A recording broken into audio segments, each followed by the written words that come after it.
Joining us now is Dev Randhawa, Chairman and CEO at Strathmore plus Uranium. Good to see you, sir. Well, thanks for having me on. Now, you're in Wyoming, and about 80% of the U.S.'s uranium comes from there. And you've said that operating there is way less expensive than the Athabasca Basin. So give us some of the advantages of being in Wyoming. Well, Wyoming, like you say, had, to be exact, 78% of all uranium ever produced in the United States came from there. Wyoming only has like 7,000 people, entire state. And they have their basins, they have infrastructure, and then the NIMBY issue is not there. Certainly you get that with the Navajo Nations in New Mexico. Then you got royalty costs in the state of Texas, which make it hard. So there are still places you can be, but definitely Wyoming is a much better place to be. The infrastructure and the history of it, of what they've done. So, and the politics, all those things are made easy. You just don't have that "not my backyard" mentality. So I and then our people, you also have to have people who have experience there. And in our case, John been there his whole life, and has actually mined about 22% of the Shirley Basin, one of the basins there. And it's good to have that. So to have a team that knows it, and it's a great place. So we're very fortunate to be in the right place with the right people. Now, what's the comparison in terms of drilling a hole there? Well, it's very cheap because these aren't core holes, and so you can do a hole for 20 grand. Up in all in, up in Canada, it can be from 100 to 200,000. The deeper your hole is, more the casing has to go down and all that. So the drilling is quite a bit cheaper, but certainly the grades aren't. But what makes the difference is that we're not looking for, high grade deposits. We're looking for either there can be like in the situation we have 2 ISL projects, which is great because ISL is not about grade. It's about how well the fluids move, things like porosity and stuff. So you don't have to worry about grade if you're in the solution mining ISL. And then for us, thankfully, in Night Owl, it's something we could bleach. Was one of the there's only one mill in the States. So if you start doing underground, you got to ship it there. It's costly, and also doing that. So the way the things even up, if you can do solution mining, it's much easier in Wyoming. And so we have 3 projects that we've staked up. We own 100% of. Right. Let's get to those. You mentioned Night Owl there, and that's the jewel, as you said. And the head of research for Red Cloud, David Talbot, he said there's a potential for shallow, high-grade uranium. You're near Cameco. You're near other projects and other companies. So what's promising, Dev, and what's encouraging about Night Owl? Well, John got such a great memory, John. And there was a mine that a group started mining. They didn't explore, all they did is run a scintillometer and went, holy crap, it's high grade, let's dig. And so they literally just started digging with backhoes, very pick and shovel approach, and sent it off, to the energy folks, so they have it for whether at the time for energy or bombs, but they just needed it. So they literally just started mining without any kind of exploration, no flying. Of course, one advantage that we bring to the table from Canada, we understand geophysics, we know how it works. So we think, it's a rude way to say it, but it's like a flat breccia pipe. Like most breccia pipes, the Arizona pipes, the highest grade deposits in the States are vertical. This one lays this way. So we have since then done some geomag and some other things and some surveys, and we realized that there are actually better parts of the project yet we haven't touched. Just, you can't see underneath, but we can certainly see these beautiful blue lines. And so we're excited that we've already expanded it. It'll be our jewel. Because because it's very rare to find high grade, sitting on surface. I was there, you could grab it, run a scintillometer right on surface. So we know it's been mined before, it'll be mined again. The question is, how big will it be? And that's what we're in the process of doing. We're going to do some, we're flying it, try to tap more areas if we can. So we're quite, that's why we call it the jewel, because it's rare to have a high grade, possible heap leach project. Right. Now, you said there's a clear path to production. What do you mean by that? And what are some of the next steps and catalysts we can look for? Sure. Well, there's a clear path because our team has done it before. What it's meant by that is they know how to get there, because John's done it his whole life. He knows what the steps will be for ISL. Right now, for example, at Agat, which is near UEC and Cameco projects, that we know that we have 700 holes there. The first step is a lot of work, is mapping it, putting it all together. Kerr-McGee used to have it, but Kerr-McGee went out of business. Kerr-McGee was the Cameco of its time. So right. And they were drilling in the 70s and 80s, correct? Exactly. They were the monster. And so they donated that data, so we have it. We staked it for peanuts. Now we've got the data. The next step is to, what does that data mean? So we're actually looking at working with a local university to help us understand it, how quickly we can put that information together. So really where we are is we bought everything cheap. We're evaluating it now, which is not costly. We raised some money at 33 cents. So right now we're in the processing stage. Okay, what do we got before we blindly still go out there? See, drilling is always expensive, but geo surveys, all sorts of these flying, especially with drones now, not expensive.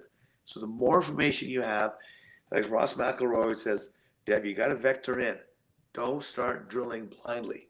Otherwise, you put your ladder up to the wrong window on the house. So you got to do some homework. And that's where we are right now. Right. But we have great projects. Clear path means that John knows the steps. Gather info, do this, do that, putting monitoring wells in. He knows the permit process. He knows know all the people there. So that's what I mean by clear path. Whereas I don't think you can say that in New Mexico, because the Navajos keep throwing lawsuits out there. Somehow they think the coal is a cleaner industry than nuclear. And they do lots of coal mining, because we were there in New Mexico. Kerr-McGee, we got some of their projects. Hopefully that changes, because the other thing you got to remember is, since I've been doing this since 1996, two significant changes, very significant. People realize the silliness, I would say almost fraudulent belief that perpetuated by certain left-wing groups, that we can live on wind and solar. We don't need oil. Look, I want a cleaner planet too, but you don't move out of your house till you have another house to move to. And that's what I believe, is that the politicians sold people. So now for the first time, the Democrats are actually pro-nuclear, whereas in the past it was like a Republican thing. So that's very significant. Right. And you see it. So they have just, the greenies around the world, like even I call California the Germany of the States, where they use insane politics and cave into left-wing groups, which hurts the rest of the people, hurts the rest of the taxpayers. Well, even there, Newsom has said they're going to extend the Diablo, the reactor Diablo Canyon. Japan has said they're not only turning the back on, looking at building. Korea, the same thing. So worldwide, people realize that, hey, maybe the house of wind and solar is not quite ready to move into. Right. If we want a cleaner planet, nuclear's got to be part of it. So that, and I believe that the invasion with Russia has made everybody really think about having your own energy, not relying on others. And unfortunately, that's the mistake Germany has made. They thought, so that's the macro picture. And you talk about the confluence of timing, opportunity in the big picture. And let's focus just on the U.S. in terms of the tailwinds you're seeing there. Yeah, very significant. When you got your energy secretary saying, we're doing this, etc. Thank you. Mark, I'm not trying to get elected. So I've been talking, I used to have a slide, Mark, in the presentation saying geopolitical risks of the uranium business. 40% of our processing is done in Russia. 40% of our uranium comes from Kazakhstan. So when will people wake up to that? And nobody cared, because I think we all get kind of lulled into a false security. But so the U.S., I believe, is going to have its own energy sources, turning on some coal, whether you like it, natural gas, and they can't leave it in Russia's hands. May not like Trump, but he said something. Everything's got to be double sourced in life. You never count on one source. And Germany made the mistake, and hopefully the United States doesn't make that mistake, that they realize they have to do things internally to protect themselves. Well, there definitely seems to be a shift globally, as you were talking about. Now, back to Strathmore Plus, and lastly here, you said you put in about $500,000 at 30 cents a share. Full disclosure, I bought in around the same price. You're the jockey I want to ride. I certainly didn't put in $500,000, but I'm in there. So you talk about the brain power, it being all about brains and experience, and a management team that is aligned with shareholders. So is that what investors should hang their hats on?